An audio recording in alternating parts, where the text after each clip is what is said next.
All compliments, all physical prayer and all monetary worship are for Allah. Peace be upon you, O Prophet, and Allah's mercy and blessings. Peace be upon us and righteous slaves of Allah subhanahu wa ta'ala. I bear witness that no one is worthy except of Allah subhanahu wa ta'ala. In the name of Allah, the most gracious, the most merciful. O my Lord, explain me my grace, it is my task for me. Remove the impediment from my speech so they may understand what I say. Om Sahna Bhavatu Sahno Bhunaktu Sahviriyam Karmamahe Tejasvanavadidavastuma Vidvishavahe Brahmanantamanadi Vishwakurdajam Satyam Param Shasvatam Vidya Yasya Sanatani Nigam Vidyai बहुनाम जन्म नामन्ते ज्ञानवान मां परपत्रियते वासुदेवा सर्वमिति समहात्मा सुदुर्लभः उदारा सर्व एवैते ज्ञानी तात्मेव मयिमतम् आस्थितः सहि युक्तात्मा मामेव मत्तमां गतिं दृष्टिपूतां वस्त्रपूतां सत्यपूतां वदेद वाचं वस्त्रपूतां जलं कुभेद. ओम शांति ओम शांति ओम शांति. जनाब सदर महफिल, स्टेज पर उलमाए किराम और इस जलसे में दूर दराज से तशरीफ लाए हुए दीनी ईमानी गयूर मुसलमानों, नौजवान साथियों और इस बस्ती के हमारे सनातन धर्मी भाइयों, पर्दे में बैठी हुई हमारी समाज की इज्जतदार माँ और बहनों, ये जलसा सीरतुन नबी के अनवान पर मुनाकिद किया जा रहा है. बहैसियत खतीब नाचीज को कुर्सी खिताबत पर बिठाया गया. हालांकि मुझसे ज्यादा, मुझसे बड़े आपके सूबे झारखंड के शहर रांची के बड़े मुस्तनद और मोतमद मोहतरम काजी शहर भी इस स्टेज पर तशरीफ फरमा है. इल्मी गुफ्तगू इन अकाबिर की होती है. मैं तो एक तालिब इल्म हूँ, अपनी जुबान की इस्लाह की गर्ज से कुछ बात करना चाहता हूँ. मेरे भाइयों, मेरे साथियों, इस दुनिया में अल्लाह ने इंसानों को पैदा करने के बाद यूं ही नहीं छोड़ा है, बल्कि इंसानों की रहनुमाई और रहबरी करने के लिए हर जमाने में हर इलाके में अल्लाह ने अपने पैगंबर और रसूल को भेजा है। हमारे सनातन धर्मी भाइयों में उनको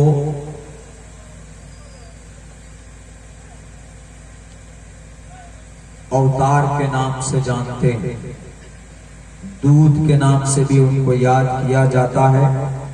उनका अकीदा थोड़ा सा अलग है। हमारा अकीदा तो यह है कि अल्लाह तबारक व तआला इंसानों में से ही एक नबी और एक रसूल को चुनता है ताकि वो इंसानों को और उस इंसान तक, उस चुने हुए पैगंबर और रसूल तक अल्लाह की तरफ से पैगाम लाने वाले फरिश्ते होते हैं जिनका नाम हजरत जिब्राइल अलैहिस्सलाम।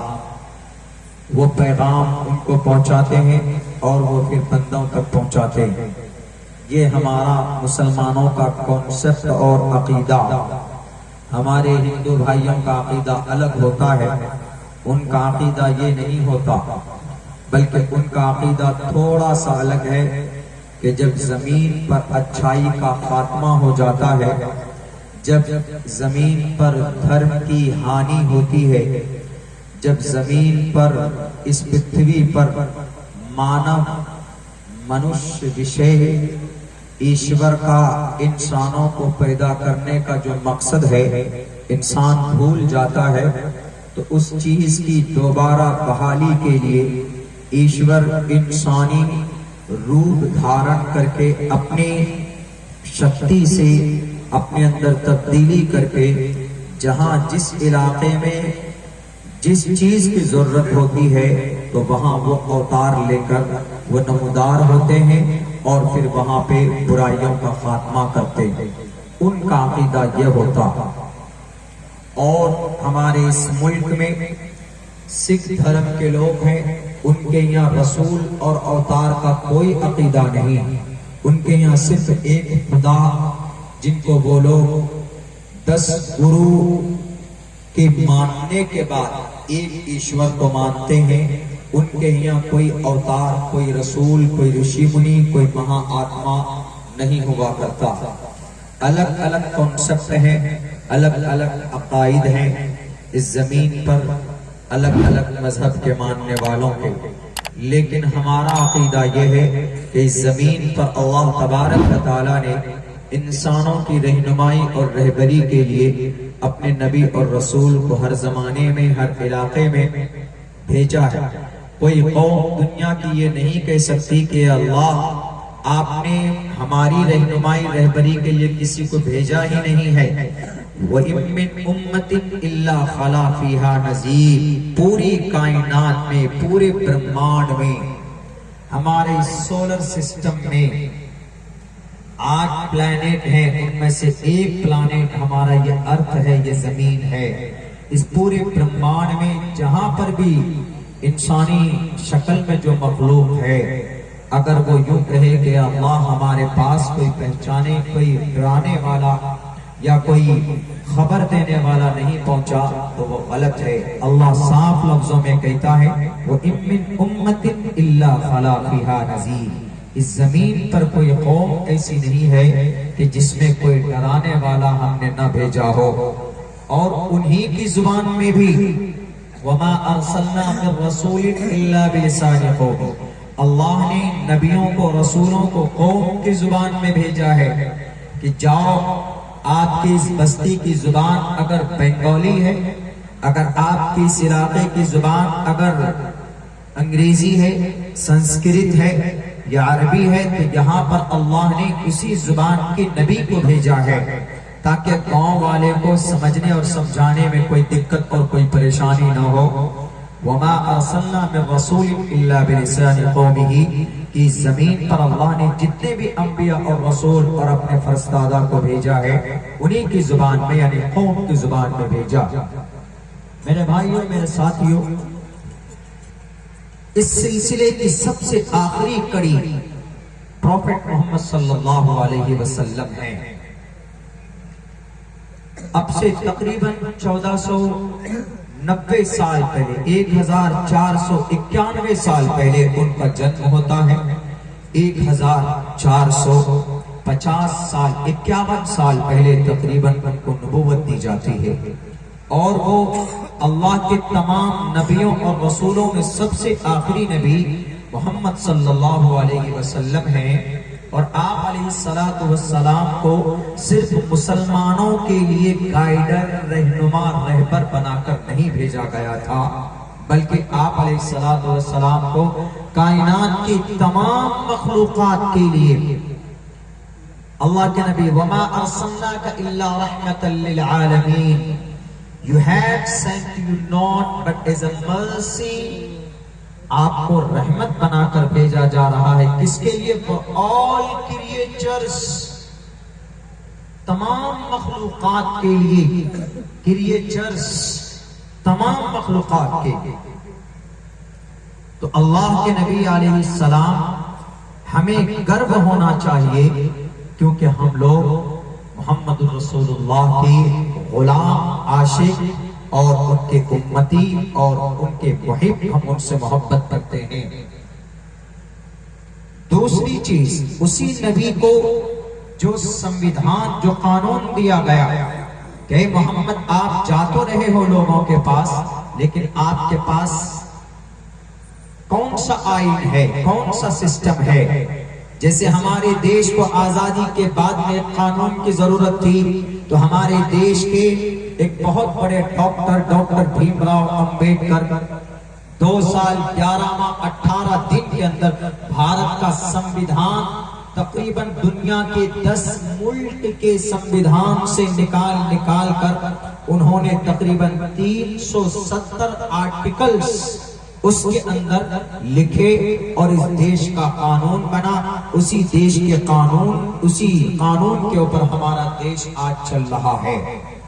तो अल्लाह के नबी अलैहिस्सलाम को अल्लाह तबारक व तआला ने अपनी तरफ से लिख करके, हे मोहम्मद, मानव की भलाई के लिए, इंसानों की भलाई के लिए कानून की कौन सी किताब है आपके पास? लीजिए मैं आपको कुरान दे रहा हूँ, लीजिए मैं आपको आखिरी संविधान दे रहा हूँ। जिस दिन वो कुरान 30 पारे मुकम्मल हो गए, अल्लाह ने साफ लफ्जों में कह दिया कि ओ प्रॉफिट, ओ मोहम्मद, अल-यौमा अकमलतु लकुम दीनकुम व अतममतु अलैकुम निअमती व रज़ीतु लकुमुल इस्लाम दीना। ये मुकम्मल ज़ाब्ता है, ये to the day of judgement, कयामत तक ये कानून है, ये आईन है। मुसलमानों की रहनुमाई, रहबरी के लिए नहीं, बल्कि तमाम इंसानों की भलाई के लिए है। जिनके दिमाग में अगर गलत फहमी है कि यह कुरान मुसलमानों की किताब है, यह कुरान सिर्फ कलिमा और टोपी और दाढ़ी वालों की किताब है, यह कुरान पढ़कर याद कर बच्चे सिर्फ हाफिज़ कुरान पढ़ सकते हैं, उनको चाहिए कि वो कुरान करीम के ऊपर गौर करें। कुरान खुद अपने लफ्जों में कहता है, इंट्रोड्यूस योरसेल्फ द कुरान करीम।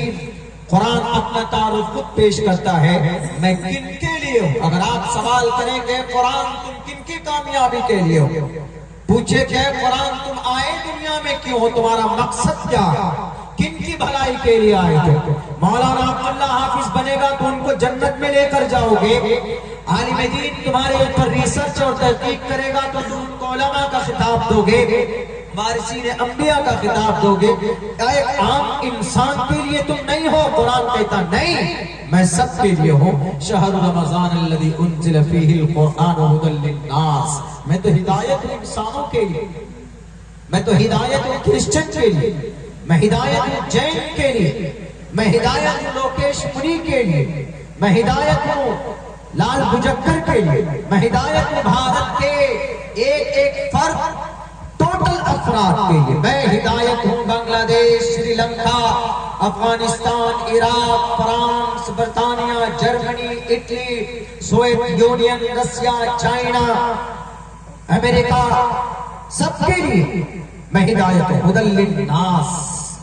कुरान अपने लफ्जों में साफ ऐलान करता है कि मैं सबके लिए हूँ। और ये कुरान किनको दिया गया? मोहम्मद रसूलुल्लाह को। अब देखिए अल्लाह के नबी फरमाते हैं कि जो शख्स इन दोनों चीजों को मजबूती के साथ पकड़ेगा, लन तज़िल्लू, कभी भी वो गुमराह नहीं होगा। लन तज़िल्लू मा तमस्सकतुम फीहिमा, वो दो चीज कौन कौन सी है? किताबुल्लाह, अल्लाह का कुरान, व सुन्नत रसूलिल्लाह, और अल्लाह के नबी अलैहिस्सलातु वस्सलाम की सुन्नत। ये दो चीज आज इस वक्त इन दोनों चीजों को मजबूती के साथ पकड़ने की हमें जरूरत है। हम नहीं पकड़े हुए हैं। आप कहेंगे कि मौलाना आपके पास क्या प्रूफ है कि आप हम लोग नहीं पकड़े हुए? आप सर्वे करके देख लीजिए, पिछले साल एक जजमेंट आया था पर्दे के ऊपर कर्नाटक हाई कोर्ट ने ये जजमेंट दिया कि पर्दा it is a not integral part of Islam, it is a not essential part of इस्लाम, कि पर्दा इस्लाम में जरूरी नहीं है। उलमा बैठे हैं, हजरात मुफ्तियान किराम बैठे हैं, मैं तो एक तालिब इल्म हूं। मेरे मुताले के हिसाब से, मेरे नॉलेज के हिसाब से तकरीबन 70 हदीसें ऐसी है, 70 अहादीस जो पर्दे के वजूब पर दलालत करती, और तकरीबन कुरान करीम की 7 आयतें ऐसी है जो पर्दे के वजूब पर दलालत करती। तो इसके बाद भी उन्होंने क्यों कह दिया कि पर्दा it is not essential part of Islam, इस्लाम का हिस्सा नहीं है? क्यों? उन्होंने सर्वे कराया, उन्होंने देखा कि 35% मुस्लिम औरतें पर्दा करती हैं, बाकी 65% औरतें पर्दा नहीं करती। तो उन्होंने ये रिजल्ट निकाला, अगर पर्दा जरूरी होता तो 65% औरतें पर्दा करती और 35% औरतें पर्दा नहीं करती। अक्सरियत पर्दा न करने वालों की है, तो साफ पता चलता है कि पर्दा इस्लाम में जरूरी नहीं है। तो हमारा अमल प्रूफ बनता है। हम पकड़े हुए नहीं मजबूती से, ना कुरान को न पकड़े हुए, ना हम अल्लाह के नबी अलैहिस्सलातु वस्सलाम की सुन्नत को पकड़े हुए। सुन्नत भी हमारे नौजवानों की जिंदगी में नहीं, कुरान करीम की तिलावत नहीं जानते। बच्चों से पूछिए कि बेटे बताओ लोटली महफिल, अभी फौरन बोलेगा कि पठान का गाना, बेशरम रंग पठान का गाना, इश्क तुमसे पता नहीं किसका गाना, अभी फिल्म दे रही मौलाना इसका गाना, अभी बता देंगे आपको। उनसे पूछो कि बेटा पढ़ो इन्ना आतैनाकल कौसर फसल्लि लिरब्बिका वनहर, he is not able to recite the holy Quran. वो कहेगा कि मौलाना हमें कुरान करीम हम नहीं जानते ये क्या। तो कुरान को पकड़ा हुआ नहीं पकड़ा हुआ। आज हमारा बच्चा, मैं ये इसलिए कह रहा हूं कि ये प्रैक्टिकली मैंने अभी 5 तारीख को पूछा था बंगाल, इधर आपके मिदनापुर में करीब में जो है, वहां एक बच्चे से मैंने पूछा कि हमने कहा बताओ 8 साल का बच्चा, हमने जैसे कहा कि लूट ली महफिल, उंगली उठा कैसे क्या बोलता हजरत? बोलता है कि पठान का गाना मौलाना, बेशरम मौलाना ये भी पठान का गाना। हमने कहा ये देखिए, हमने कहा चलो ये तो पठान का गाना है, अब बताओ ये किसका गाना? कुल हु अल्लाहु अहद अल्लाहु समद लम यलिद व लम यूलद व लम यकुल लहू कुफुवन अहद, ये किसका गाना? वो क्या बोलता मौलाना हम उर्दू नहीं जानते। वही बच्चा बोलता हम उर्दू नहीं जानते, उसकी उंगली नहीं उठी। अब वो अरबी को उर्दू समझ रहा है।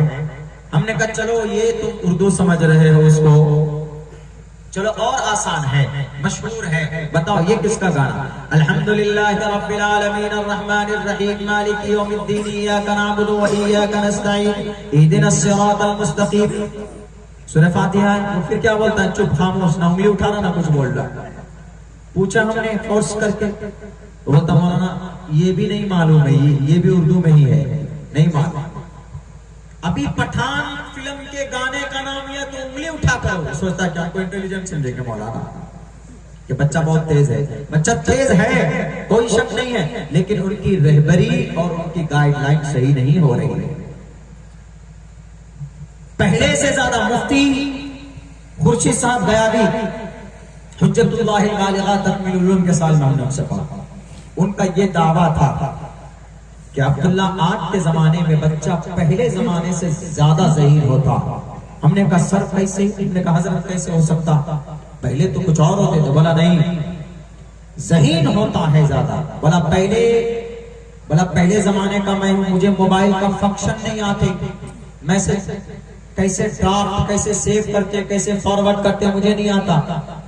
छोटा बच्चा आजकल, मेरा छोटा बेटा, उसको वो टोटल कीपैड निकाल देगा, वो डिस्प्ले चेंज कर देगा, वो बैटरी कहां से निकलती वो निकाल देगा, पूरे मोबाइल का पोस्टमार्टम कर देगा। आज के बच्चा इतने ज़हीन हो गए, उनकी रहनुमाई, उनकी रहबरी सही नहीं हो रही है, जिसकी वजह से हमारी नई नस्ल तबाह बर्बाद हो रही है, गलत रास्ते पर जा रही है।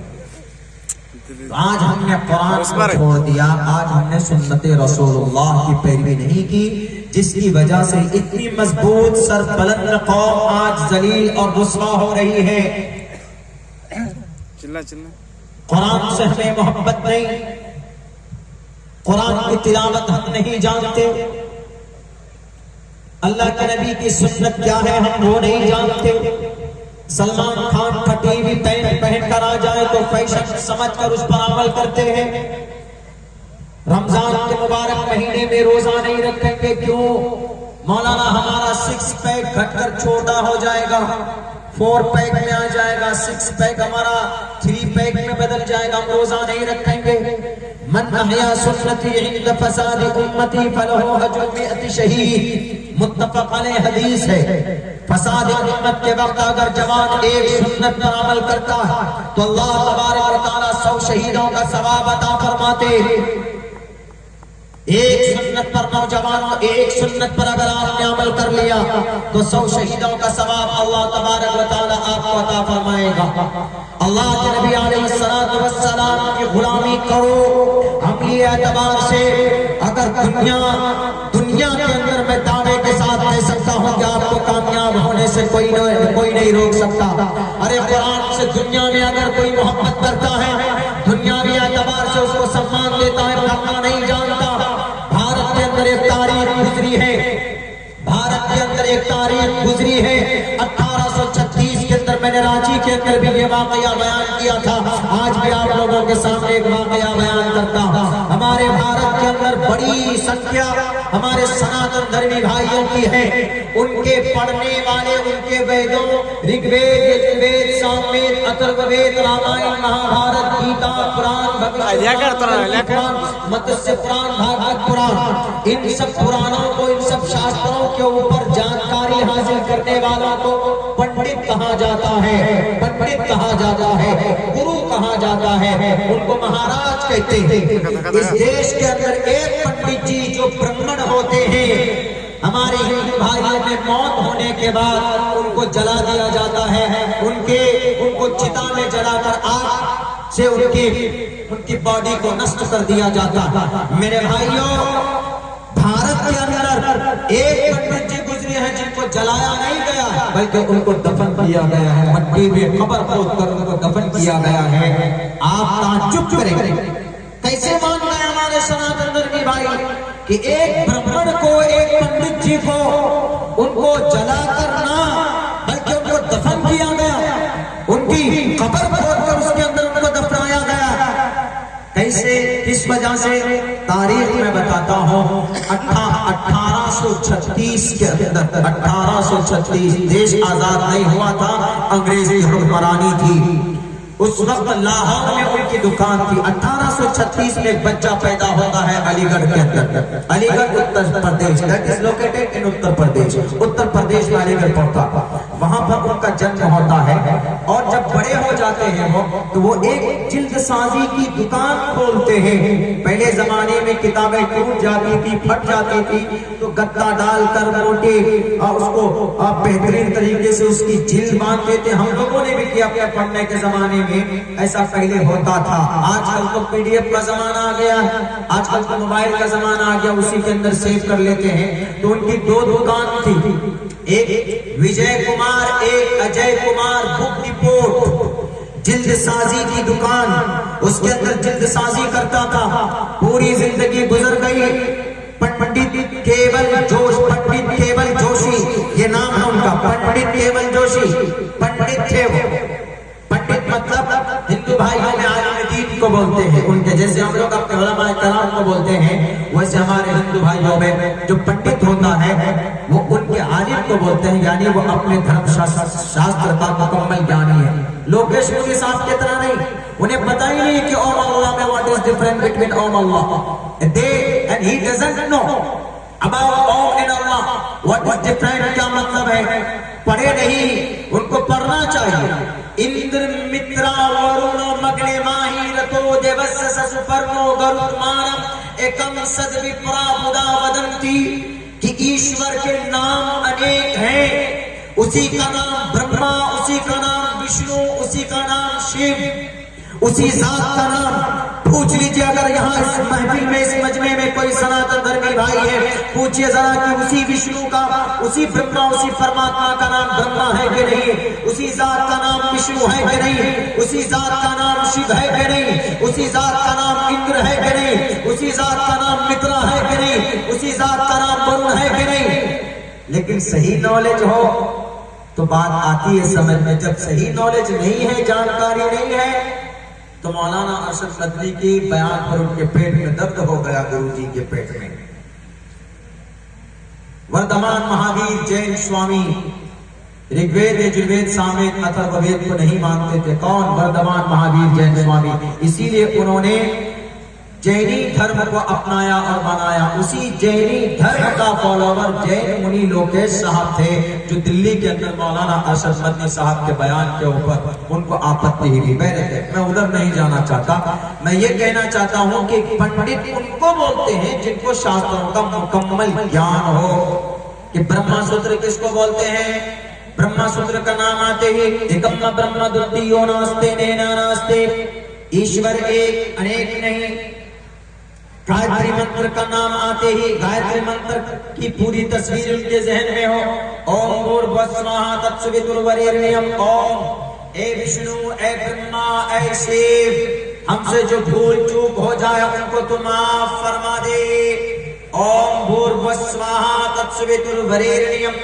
जैसे ही हनुमान चालीसा का चर्चा आए तो पूरे हनुमान चालीसा का मतलब और मीनिंग समझ में आना चाहिए। जय हनुमान ज्ञान गुण सागर, और उसके पढ़ने का मकसद भी समझ में आना चाहिए कि हम हनुमान चालीसा क्यों पढ़ते हैं, किस वजह से पढ़ते हैं। वह संकट पठति पठतः हनुमान चालीसा, ये संस्कृत जुबान में हमने बोला है कि जब कोई संकट आ जाए तो पठति पाठतः, पठति एंड पाठतः हनुमान चालीसा। हिंदू भाइयों का अकीदा है कि जब कोई परेशानी आती है तो हनुमान चालीसा पढ़ते हैं वो, ताकि उस संकट से निकल पड़े। उनका यह कॉन्सेप्ट, उनका यह अकीदा।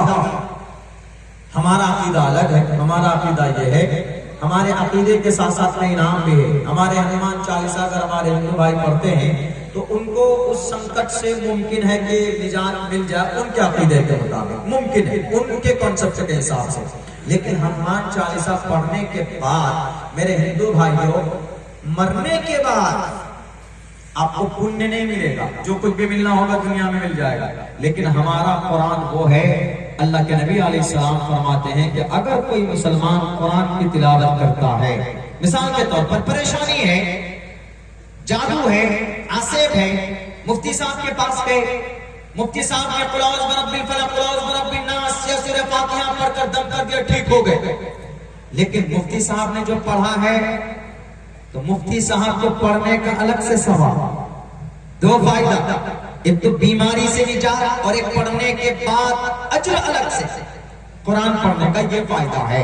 दुनिया की किसी और किताब को पढ़ने के बाद, पढ़कर मरने के बाद कोई अजर नहीं है, सिर्फ कुरान है कि आप पढ़ेंगे तो दुनियावी एतबार से भी फायदा होगा और मरने के बाद भी आपको अजर मिलेगा। एक हर्फ पर 10-10 नेकियां, अगर अटक कर पढ़ेंगे तो एक हर्फ पर 20 नेकियां, 2 अजर, 2 गुना, 2 अजर, 10 गुना अजर, 2 नेकी 10 गुना अजर बढ़ाकर दिया जाएगा, यानी 20 नेकियां दिए जाएगा। अगर कोई मुसलमान यूं पढ़ता अल्हम्दुलिल्लाह रब्बिल आलमीन अर्रहमानिर रहीम मालिक यौमिद्दीन, फूंक देता, लो फूंक दिया, दम कर दिया, बीमारी भी दूर और पढ़ने की वजह से मरने के बाद उसको अजर भी दिया जाता है। बाइबल पढ़ लीजिए, हिंदू भाइयों का गीता भी पढ़ लीजिए, कुरान भी पढ़ लीजिए, मतामा का श्लोका पढ़ लीजिए, आदि ग्रंथ पढ़ लीजिए, तालमुद पढ़ लीजिए, मरने के बाद कोई अजर नहीं है। मरने के बाद कुरान पर सिर्फ अजर है। तो पंडित की बात आ रही थी, तो पंडित उनको बोलते हैं कि जो अपने ग्रंथ का ज्ञानी हो, जिनको अपने ग्रंथ के बारे में जानकारी हो। श्री कृष्ण जी कहते हैं कि सच्चा ज्ञानी वही है जो अपने धर्म शास्त्र की रोशनी में फैसला करता है, किसी नेताजी के कहने पर नहीं, अपने अपने डुप्लीकेट खुदाओं को खुश करने के लिए अगर कोई काम करता है और उसका धर्म का नाम देता है उसको, वो दज्जाल है, वो मरदूद है, वो नास्तिक है, वो आदमी फसादी है। जो आदमी अपने शास्त्र को, अपने धर्म शास्त्रों को, धर्म ग्रंथों को नहीं मानता है, ये मैं नहीं कहता हूँ मेरे सनातन धर्मी भाइयों, अगर आपकी कान तक मेरी आवाज पहुंच रही है तो ये मंत्र भी सुनिएगा, जिसके अंदर श्रीमद् भगवद गीता में दो टोक लफ्जों में श्री कृष्ण जी ने कहा, तस्मात् शास्त्रम प्रमाणम कार्य अकार्य व्यवस्थितो ज्ञात्वा शास्त्र विधानोत्तम कर्म कर्तुमिर्हसि, कि धर्म ग्रंथ को पढ़कर कोई फैसला करो कि कौन सा काम तुमको करना है, कौन सा काम तुमको नहीं करना है।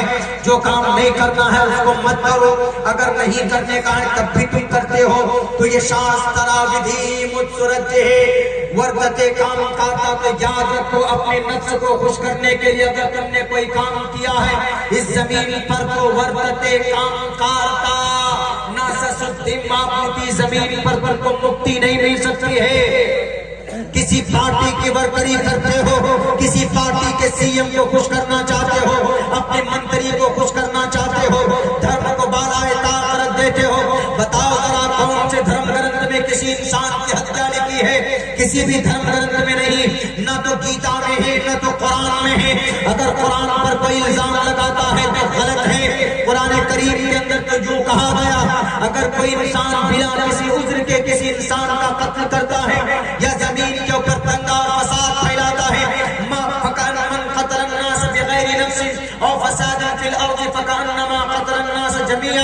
इस जमीन पर फसाद पैदा करना या इस जमीन पर किसी मासूम इंसान की हत्या करना अगर कोई करता है तो खुदा का कुरान कहता है, मुसलमानों का ग्रंथ कहता है, मुसलमानों का अंतिम मैसेंजर भी कहते हैं कि इस जमीन पर गोया उसने पूरी दुनिया की इंसानियत का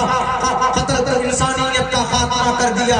जमीन पर फसाद कोई करता है, अपने खुदा को खुश करने के लिए अपने नेताओं के बातों पर अमल करते हैं, अपनी कुर्सी इख्तिदार पर हमेशा तक बैठे रहने के लिए इंसानी जानों के साथ खिलवाड़ करते हो।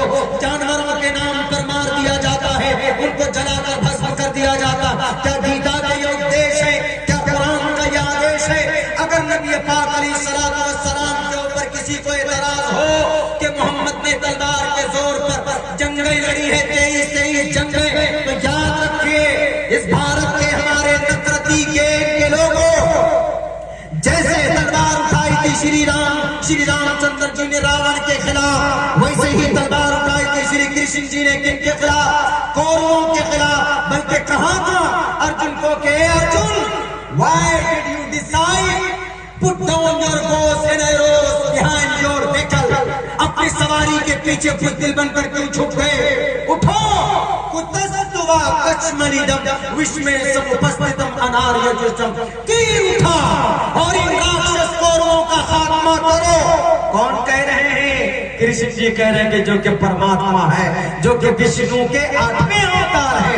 ऐसे ही नबी पाक अलैहिस्सलातु वस्सलाम ने जंगे बद्र में उन राक्षसों के खिलाफ के लिए आपने तलवार उठाई। जंगे उहद में, जंगे ग़ज़वा खंदक में और ग़ज़वा हुनैन में आपने तलवार उठाई अपने कौम को, अपने मुल्क को, अपने कंट्री को बचाने के लिए। जैसे महाभारत के अंदर अर्जुन ने तलवार उठाई थी, जैसे रावण को मिटाने के लिए श्री रामचंद्र जी ने तलवार उठाई और हनुमान जी की मदद लिए। जैसे भगवती माँ ने अंधकासुर के खात्मे के लिए दुर्गम बड़ा राक्षस था, किसी से खत्म नहीं होता था, ब्रह्मा से भी नहीं, विष्णु से भी नहीं, शिव से भी नहीं। शिव कौन है? जो जमीन को एक साथ पलट सकता है हिंदू भाइयों के अकीदे के मुताबिक। वो शिव जो तांडव करते हैं तो कहा जाता है कि पाताल लोक तक हिलता।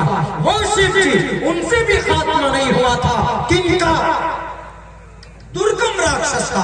तब इन तीनों की ध्यान से एक शक्ति पैदा होती है जिनको दुर्गे माता कहा जाता है। दुर्गम राक्षस का वध होता है तो उसी ताकत को दुर्गे माता कहा जाता है। तो पता चला कि राक्षस के खिलाफ हमेशा हर जमाने में तलवार उठाना ये धार्मिक काम है, धर्म का एक हिस्सा है, बल्कि मानवता को बचाने का एक तरीका है। बात उधर चली गई तो पंडित इनको बोलते हैं जो अपने ग्रंथ का ज्ञानी होता है, अपने ग्रंथ का। वो पंडित केवल जोशी। पता है क्या होता है जब उनकी मौत होती है? चंदन की लकड़ी पर चिता जलाते हैं, चिता की तैयारी करते हैं कि चंदन की लकड़ी पर उनकी बॉडी को जलाएंगे। क्योंकि बड़ा आदमी था, पहले जमाने में होता था चंदन की लकड़ी, and right now is a mandate in entire India. आप उसको चंदन की लकड़ी को खरीद नहीं सकते, बेच नहीं सकते। बड़ी बड़ी खुशबूदार और बड़ी कीमती लकड़ी होती है, पाबंदी है आज के जमाने में चंदन की लकड़ी। तो चंदन की लकड़ी के ऊपर उनकी चिता की तैयारी की गई शमशान घाट में, और उनकी बॉडी को लेकर उन पे ले जाके रखे पंडित केवल जोशी की।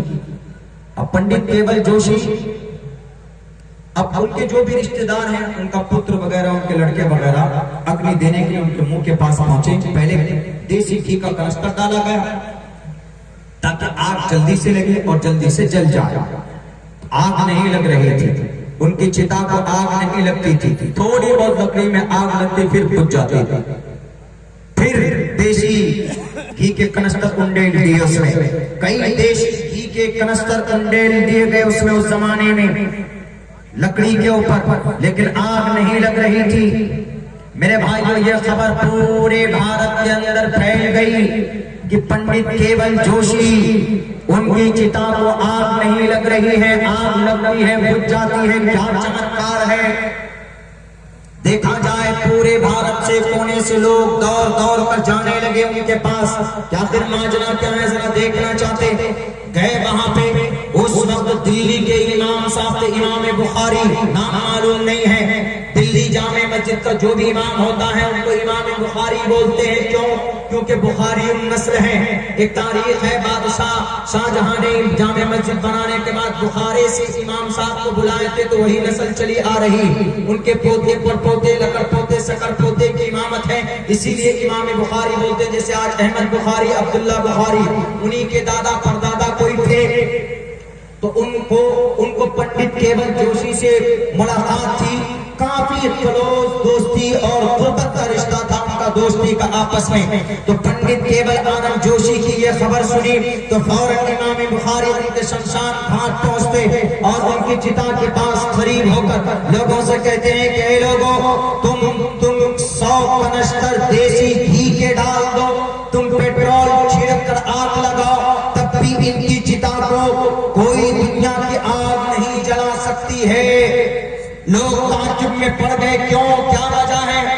चंदन की लकड़ी है, देसी घी, आग तेजी के साथ काम करती है। देसी घी आप डाल दें आग में तो आग और ज्यादा भड़क उठेगी। तो उन्होंने कहा कि मैं जानता हूं इनका एक अमल जो शायद तुम लोगों को मालूम ना हो, और उस एक अमल की वजह से अल्लाह तबारक व तआला यानी तुम्हारा परमात्मा यानी तुम्हारा ईश्वर इसकी बॉडी को जलाना गवारा नहीं कर रहा है, इसकी बॉडी जल नहीं सकती है। मुसलमानों, ये आपकी इबरत के लिए मैं आपको सुना रहा हूँ कि आखिर एक आदमी जो डिसबिलीवर है, जो कुरान पर ईमान नहीं लाया है, मोहम्मद रसूलुल्लाह पर ईमान नहीं लाया है, हिमायती है अलग बात है, मुअतक़िद है अलग बात है, एतक़ाद रखता है कि भाई ये कुरान अल्लाह का कलाम है, मोहब्बत भी करता है, सम्मान भी करता है, वो अलग बात है। लेकिन ईमान लाना, if you want to first time in the paradise तो you must to believe in one God. पहली फुर्सत पर एक अल्लाह के ज़ात पर ईमान और आस्था रखना आपके लिए जरूरी और कंपल्सरी। अगर कोई मुसलमान, कोई इंसान कलिमा नहीं पढ़ेगा, अल्लाह तबारक व तआला फरमाते, अल्लाह के नबी फरमाते हैं कि वो जन्नत नहीं जा सकता। मन क़ाल ला इलाहा इल्लल्लाह दखल जन्नह। जो भी आदमी ला इलाहा इल्लल्लाह पढ़ेगा, एतमाद करेगा, यकीन के साथ पढ़ेगा, दखल जन्नह, अल्लाह के नबी फरमाते हैं कि वह जन्नत में दाखिल होगा। लेकिन अगर कोई आदमी सब कुछ जानता है कि हाँ कुरान भी परफेक्ट है, अल्लाह का नबी भी आखिरी है, लेकिन ईमान नहीं लाता है, बेइख्तिलाफ रिवायत जैसे कि ख्वाजा अबू तालिब है, सब कुछ जानने के बावजूद भी ईमान नहीं लाता है। इख्तिलाफी रिवायत ये है कि ख्वाजा अबू तालिब मरने के बाद वो जहन्नम चले जाते हैं, लेकिन ईमान शर्त है, जन्नत जाने के लिए ईमान शर्त है। उस आदमी का, पंडित केवल जोशी का कुरान से मोहब्बत था और जनाब मोहम्मद रसूलुल्लाह से मोहब्बत करता था। उस इमाम साहब ने कहा कि लोगों, इसकी बॉडी को दुनिया की कोई आग नहीं जला सकती है, तुम लाख कोशिश कर लो। कहा क्यों? कहा इसलिए कि मैं जानता हूं इनका अमल, ये जब भी कुरान पाक की जिल्दसाजी के लिए बैठता था तो पहले ये वजू करके पाक होता था, तब ये कुरान को छूता था। और उसके इस अमल की वजह से अल्लाह तबारक व तआला को इतना पसंद आया उसका ये अमल, अल्लाह नहीं चाहता है कि आग इसकी बॉडी को जला सके। वजू कर कुरान को छूता था, तब जाकर जिल्द बांधता था। और कहीं पर कुरान का कोई पेज, कोई पन्ना, वर्क मिल गया तो उठाकर उसको चूमता, सर पर रखता, सीने से लगाता, तब मुनासिब जगह पर उसको रखता था। बताइए कौन है? पंडित केवल जोशी। 1895 में he has been died in Lahore। 1836 में जन्म, दुनिया का वाहिद पंडित है वो। बहुत कोशिशें की गई उनके कहने के बावजूद भी, लेकिन नहीं, जहां पर शमशान घाट वहीं पर गड्ढा खोदकर उनको दफन किया गया। पंडित केवल जोशी को जलाया नहीं गया। किस वजह से? सिर्फ कुरान से अकीदत की वजह से, सिर्फ कुरान से मोहब्बत की वजह से। वो जानता था ये कुरान अल्लाह का कलाम है, मुसलमानों का ईश्वरीय ग्रंथ है, और मुसलमानों में इस कुरान को अपवित्र होकर नहीं छूते हैं। ला यमस्सुहु इल्लल मुतहहरून। जब भी वो छूते हैं तो कुरान को वजू करने के बाद पकड़ते हैं, वजू करने के बाद छूते। उनके इस अकीदत ने दुनिया के अंदर आग से उसको बचाया। अब बताओ मुसलमानों, अगर हम कुरान से जुड़ेंगे, अगर हम कुरान से करीब होंगे, अगर हम कुरानी अहकामात पर अमल करेंगे, तो बताइए हमें अल्लाह तबारक व तआला कल क़यामत में जहन्नम की आग से बचाएगा कि नहीं बचाएगा? अल्लाह के नबी की हदीस भी है, अल्लाह के नबी फरमाते हैं कि बंदे के हक में जहन्नम का फैसला हो चुका होगा। Supreme court will be declared and this person must to go to hell। ये आदमी जहन्नम जाएगा। सुप्रीम कोर्ट कौन? अल्लाह। लेकिन कुरान आकर खड़ा होकर कहेगा कि अल्लाह and this person will not go to the hell। क्यों? Because I am a friend of this person। मैं इसका दोस्त हूं। कैसे? ये अल्लाह रमजान में मेरी तिलावत करता था, ए अल्लाह मेरे अहकामात पर अमल करता था। फल्युक़ालु लिसाहिबिही, तो अल्लाह तबारक व तआला कहेगा कुरान के दोस्त से, कुरान के हाफिज से, कुरानी अहकामात पर अमल करने वालों से, पढ़ो, इक़रा वर्तक़ी। बाज़ मुफस्सिरीन ने ये बात कही कि हाफिज़ कुरान उनसे कहा जाएगा, लेकिन बाज़ मुहद्दिसीन ने ये तशरीह की है कि जो कुरानी अहकामात पर अमल करता है, दुनिया के अंदर अपनी जिंदगी गुजार कर गया, तो गोया वो कुरान का दोस्त है। फल्युक़ालु लिसाहिबिही ऐ लिसाहिबिल कुरान, तो उससे कहा जाएगा कि हे आदमी, जैसे तू दुनिया के अंदर कुरान के अहकामात पर अमल करता था, जैसे कि दुनिया में कुरान करीम की तिलावत करता था, ऐसे ही तुम आज भी कुरान की तिलावत करो और जन्नत के बुलंदी दर्जात पर चढ़ता चला जा। मेरे भाई, अगर खुदा न खास्ता कुरान का मुहाफिज अगर जहन्नम में गिर जाए तो जहन्नम की आग ठंडी हो जाएगी, लेकिन कभी भी कुरान के दोस्त को, कुरान से मोहब्बत करने वालों को जहन्नम की आग नहीं जला सकती। आज हम कुरान से अलग हो गए तो लोग एतराज करने लगे। किस पे? कुरान पे। कुरान पे भी एतराज, अल्लाह के नबी की जिंदगी पे एतराज। एक आदमी, वो एक लाल मुजफ्फर है ना, वो कहाँ पे? हरिद्वार के लाल मुजफ्फर ही बोलता हूँ मैं, वो गुरु नहीं है, वो लाल मुजफ्फर डॉक्टर साहब है, डॉक्टर साहब है, वो 1.5 आंख वाले गुरु जी हैं। उन्होंने ये कहा, गलत टिप्पणी की। देखिए, मैं श्री रामचंद्र जी के बारे में, कृष्ण जी के बारे में, विष्णु महेश, अंधकासुर वगैरह वगैरह के बारे में जब भी बात करता हूँ तो मैं सम्मानित वर्ड का इस्तेमाल करता हूँ। श्री रामचंद्र जी, श्री कृष्ण जी, जो कि हमारे भारत के अंदर हमारे सनातन धर्म के भाइयों का कॉन्सेप्ट और अकीदा जुड़ा है। इसीलिए कुरान में भी कहा गया, वला तसुब्बुल लज़ीना यदऊना मिन दूनिल्लाह, बुरा भला मत कहो जो अल्लाह के अलावा किसी और को पुकारते हैं। What is need to say? क्या जरूरत है भाई? इज्जत के साथ हम नाम लेते हैं। लेकिन वो गुरुजी क्या बोले, इस्लाम का मतलब, देखिए गलतफहमी कैसे पैदा की जा रही। इस्लाम का मतलब नमाज पढ़ो, बाकी जो मन में आए वो करो, यानी हिंदू बहनों से शादी करो, यानी लव जिहाद करो। दूसरे नंबर पर दंगा फसाद पैदा करो। ये दो बातें थी।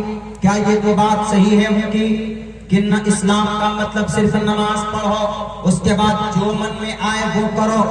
उन लाल बुजक्कर साहब से बता देना चाहते हैं हम लोग, बल्कि हम लाल बुजक्कर साहब, इस्लाम का मतलब ये नहीं है कि नमाज पढ़ो उसके बाद जो मन में आए वो करो।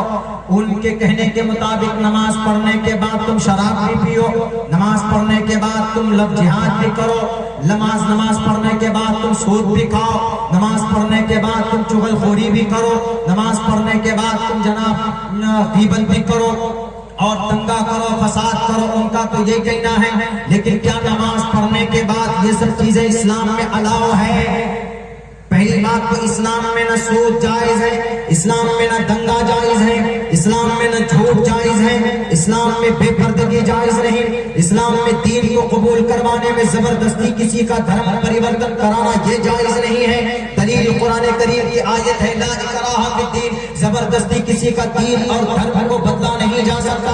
और हमारे और किसी समाज की बेटी को देखने की परमिशन नहीं है इस्लाम में। कुल्लिल मुमिनीन यग़ुज़्ज़ू मिन अब्सारिहिम, मर्द के लिए भी पर्दा है इस्लाम में इस आयत में, और औरतों के लिए तो है ही पर्दा। कुल्लिल मुमिनाति यग़ुज़्ज़ुन मिन अब्सारिहिन्न व यहफ़ज़्न फ़ुरूजहुन्न, कुरान करीम के अंदर औरत और मर्द दोनों के लिए पर्दे का ऑर्डर है। और सुन लीजिए लाल बुज़क्कर साहब, आपको शायद मालूम नहीं है, आपने कहा कि इस्लाम में नमाज पढ़ो, जो मन में आए वो करो। पहली बात तो नमाज एक ऐसा अमल है, अगर कोई नमाज पढ़ता है खुशू के साथ, खुजू के साथ, लिल्लाहियत के साथ, इखलास के साथ, तो खुदा का कुरान कहता है, जहां पर नमाज का चर्चा है, या अल्लाह व्हाई डू आई ऑफर सलाह 5 टाइम्स अ डे, या अल्लाह हम 5 वक्त की नमाज क्यों पढ़े, या अल्लाह क्या फायदा होगा? अल्लाह कहेगा कि भाई it's your responsibility, I created you for this, for worship my self, मेरी अपनी परवरिश, मेरी अपनी इबादत के लिए मैंने तुमको पैदा किया है। Therefore you have to offer salah, तुम्हें नमाज पढ़नी है। You will have to offer salah, तुम्हें नमाज पढ़नी पड़ेगी, अल्लाह कहेगा। लेकिन अल्लाह क्या कहता है कि अगर तुम नमाज पढ़ोगे तो फायदा ये होगा कि इस नमाज के अंदर ऐसी ताकत है नमाजियों, कि तुमको नमाज बेहयाई से रोकती है। कोई आदमी नमाज पढ़ता है तो अब उस नमाज के अंदर इतनी ताकत है कि वो आदमी को, नमाजी को, नमाज इन्नस्सलात तन्हा अनिल फ़हशाइ वल मुनकर व ज़िक्रुल्लाहि अकबर वल्लाहु यअलमु मा तस्नऊन, अगर कोई खुशू के साथ, लिल्लाहियत के साथ, बेहतरीन ढंग से वज़ू करने के बाद मस्जिद में जाकर पूरे ध्यान के साथ अल्लाह को हाजिर और नाज़िर समझकर, अल्लाह तबारक व तआला की ज़ात और मौत और आखिरत और क़यामत और जहन्नम, जन्नत का तसव्वुर करके अगर नमाज पढ़ता है तो जरा बताइए वो नमाज उसको फायदा देगी कि नहीं देगी? 100% वो नमाज उसको बुराइयों से रोकेगी। अल्लाह का कुरान तो कहता है कि नमाज पढ़ो, नमाज तुमको बुरी बातों से रोकती है। ये लाल मुजक्कर साहब शायद जिन्हें अपने ग्रंथ के बारे में जानकारी ना हो, जिन्हें शायद अपने शास्त्रों के बारे में कुछ जानकार ना हो, कुछ उनके अपने ग्रंथ के कुछ श्लोक के बारे में कुछ डेफिनेशन मालूम ना हो, वो बोलते हैं कि नहीं जनाब इस्लाम में नमाज पढ़ो, जो मन में आए वो करो। अरे नमाज एक ऐसी पवित्र इबादत है, लाल मुजक्कर साहब उस पवित्र इबादत को भी शास्त्रांग के जरिए से श्री रामचंद्र जी ने हनुमान जी को बताया है। क्यों कहा है हनुमान, अगर तुम ईश्वर के करीब बनना चाहते हो, अगर तुम परमात्मा के करीब बनना चाहते हो, तो सबसे पहले नंबर पे तुम ईश्वर का नाम लो, ईश्वर के नाम को जपो। जैसे इस्लाम में अल्लाह के करीब बनना चाहते हैं, अपने दिल को ताजा रखना चाहते हैं, जुबान को ताजा रखना चाहते हैं, तो क्या कहा जाता है?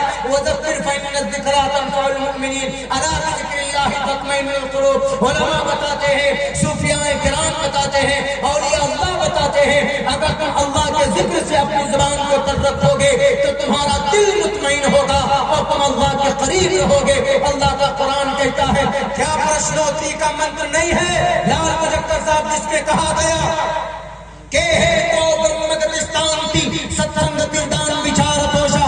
इस जमीन पर ईश्वर के करीब बनना चाहते हो तो ईश्वर के नाम का माला जपना पड़ेगा, परमात्मा के नाम की विशेषताओं के बारे में लोगों को बताना पड़ेगा।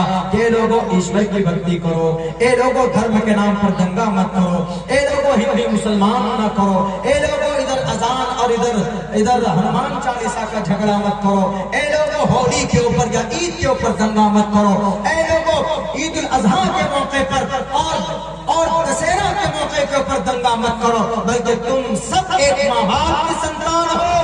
अगर मुसलमान है तो उसको आदम की औलाद है तो आदमी कहा जाता है, अगर वो मनु की औलाद है तो उसको मनुष्य कहा जाता है। और दोनों हकीकत है आपके मैदान में, मुसलमानों के शास्त्र कुरान में है, लेकिन इनको नफरत का जरिया ना बनाया जाए, बल्कि ईश्वर से करीब होने के लिए ईश्वर के नाम को जपो।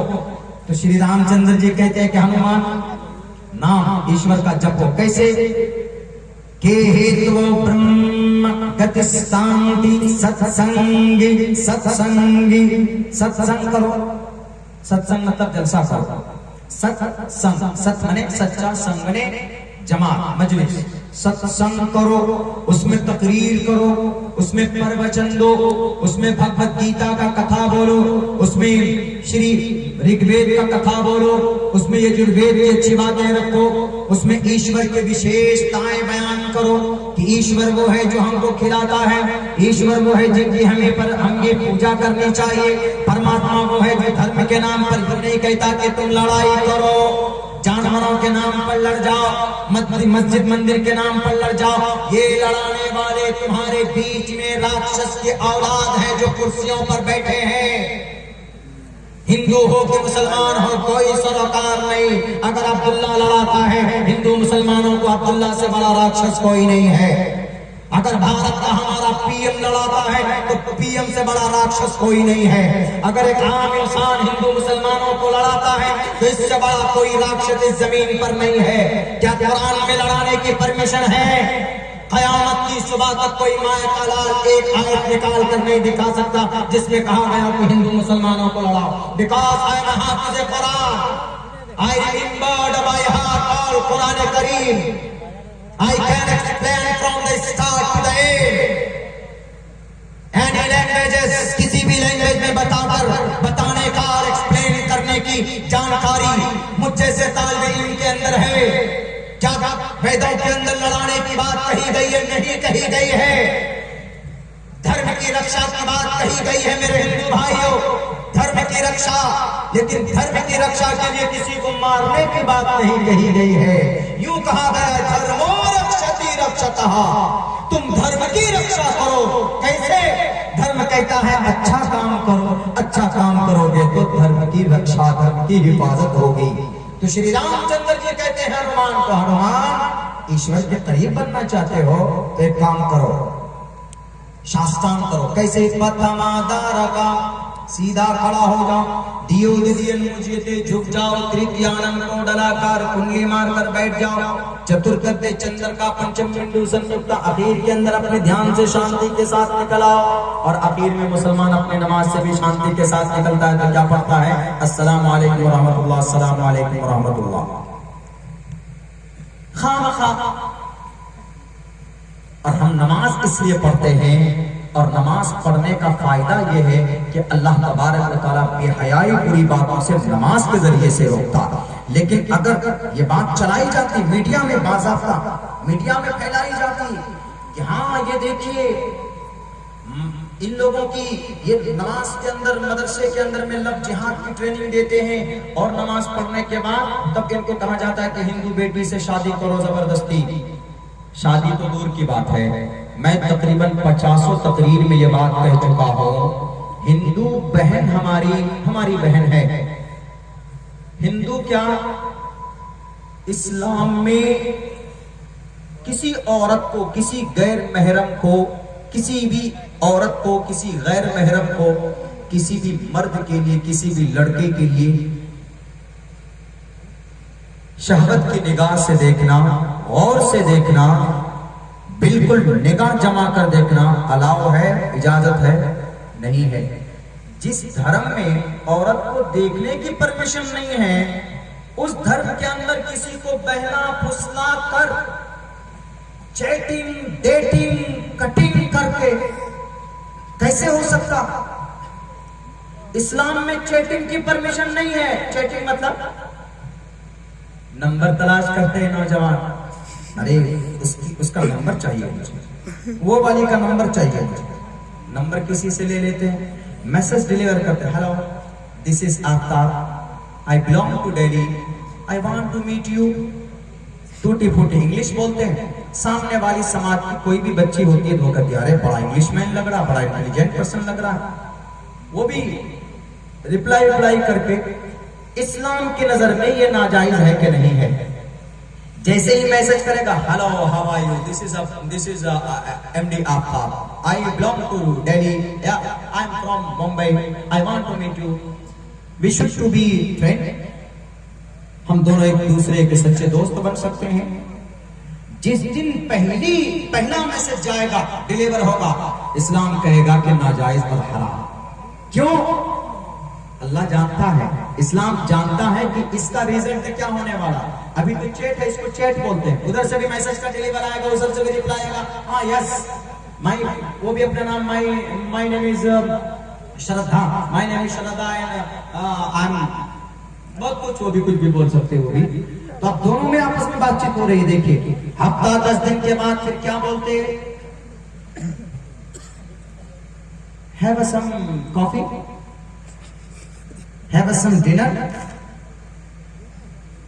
We should meet with each other. हम दोनों एक दूसरे से मुलाकात हमें करना चाहिए, है ना? ऐसी बातें होती। ये मैं आपको वो बता रहा हूं जो मार्केट के अंदर चल रही होती, शहरों के अंदर यही चल रहा है कल्चर। मीडिया के नजर में ये गुनाह नहीं, वो हमारे 1.5 आंख वाले बाबा के नजर में ये गुनाह नहीं है कि नहीं, क्यों लड़की लड़का आपस में कम्युनिकेशन बनाएंगे, एक दूसरे की मदद करेंगे, देश आगे जाएगा, ये कहेंगे। इस्लाम कहता है, 3 आवाज तो निकल रही साउंड से। इस्लाम यूं कहता है, मेरी बात अच्छी हो रही, शादी से नहीं निकल रही होगी। बहरकैफ अल्लाह से दुआ करता हूँ कि अल्लाह कहने सुनने से ज्यादा हमें खुद अमल की तौफीक दे। मैं अपनी बात अच्छी नहीं कह रहा हूँ, ये बात है, मैं कुरान की तर्जमानी कर रहा हूँ। बात कुरान की इसलिए अच्छी है, मेरी जुबान है सिर्फ। तो क्या कहता, मीडिया वाला कहता, वो 1.5 आंख वाले बाबा जी गुरु जी कहते हैं कि नहीं, ये डेटिंग, ये चैटिंग, ये चैटिंग CHATING, चैटिंग, एक दूसरे से बात करना। मोबाइल में आता है चैट करना, एक दूसरे से बात करना, उसको चैट बोलते हैं। चीट नहीं, चीट मतलब धोखा देना। चैटिंग चल रही है दुनिया के किसी भी धर्म में। चैटिंग नाजायज नहीं है, मीडिया वालों में भी नहीं है, वो 1.5 आंख वाले गुरुजी के नाम सामने भी नहीं है। वो भी कहते हैं कि नहीं, चैटिंग होना चाहिए, कम्युनिकेशन बनना चाहिए। इस्लाम कहता है कि नहीं, इसका रिजल्ट बड़ा खतरनाक होता है। इस्लाम उसी दिन कहता है नाजायज, हराम। कोई लड़का अगर मैसेज सेंड करेगा अपनी किसी को, समाज की किसी बेटी को, कोई भी नीयत हो, निकाह करने की नीयत से क्यों ना हो, आप निकाह करना हो तो लड़की को नहीं मैसेज भेज सकते। उसके माँ बाप को कहो, उनके पेरेंट्स को कहो कि I want to meet your daughter, हम आपकी बेटी से निकाह करना चाहते हैं, मैं फला लड़का, फला का बेटा। आप भी बात कर सकते हो, लेकिन बेहतर है कि आप अपने गार्जियन को भेजो। इसका मतलब नहीं है कल से आप लाइन लगा दीजिए काम के लिए, नहीं। तरीका इस्लाम में जो है, अल्लाह के नबी अलैहिस्सलाम को निकाह करना हुआ अम्मा आयशा से, तो आप अलैहिस्सलाम ने पैगाम में निकाह भेजा, डायरेक्ट निकाह के Ayesha I want to marry you. नहीं, अल्लाह के नबी ने हजरत अबू बकर सिद्दीक को खबर भिजवाया और खदीजतुल कुबरा को निकाह करना हुआ मोहम्मद रसूलुल्लाह से, तो खदीजतुल कुबरा ने पैगाम में निकाह भेजा। Oh prophet, oh Muhammad, you are intelligent person, you are honest, आप अच्छे हो, you have modesty, kindness, self denial, I want to marry you, मैं आपसे निकाह करना चाहते हो। ख्वाजा अबू तालिब के पास पैगाम में निकाह गया था, तब निकाह हुआ। मेरे भाइयों, दुनिया की किसी भी धर्म में चैटिंग नाजायज नहीं है। चैटिंग के बाद फिर क्या होता है? चैटिंग के बाद डेटिंग होती। डेटिंग, चैटिंग, डेटिंग यानी घूमने जाना,